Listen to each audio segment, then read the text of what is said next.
So ngayon mga par, kumusta po kayong lahat? Nagbabalik naman tayo ngayon. So ngayon mga par ay pag-usapan natin tungkol po kay PRRD na maraming nagsasabi na BBM vloggers na umalis daw si PRRD sa bansang Pilipinas para daw tatakasan niya yung problema niya inaharap dito sa Pilipinas mga par.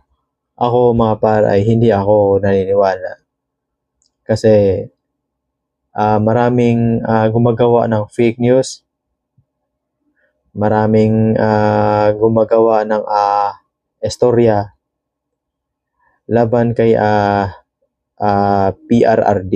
Lalong-lalo na to yung mga BBM vloggers kasi gumagawa sila ng mga istorya na si Duterte daw ay umalis na ng bansang Pilipinas para tatakasan niya yung hinaharap niya na kaso dito sa Pilipinas mga par.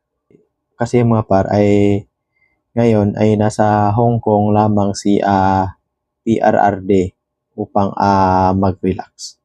Kasi mga par si dating Pangulong Rodrigo Duterte mga par ay matanda na. Kailangan niya ng mag-relax. Kaya nasa Hong Kong siya ngayon upang magpahinga, upang mag-relax. Kaso nga lang yung mga BBM vloggers gumagawa lang ng mga fake news, gumagawa lang ng mga istorya na makakasira sa ating dating Pangulong PRRD. Yung mga BBM vloggers mga par ay alam natin na mga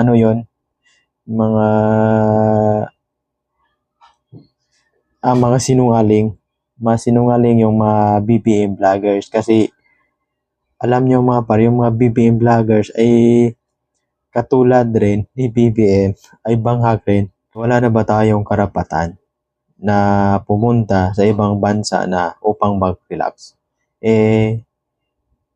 Gagawaan na lang tayo ng istorya na tinatakasan daw yung mga problema na hinaharap dito sa Pilipinas.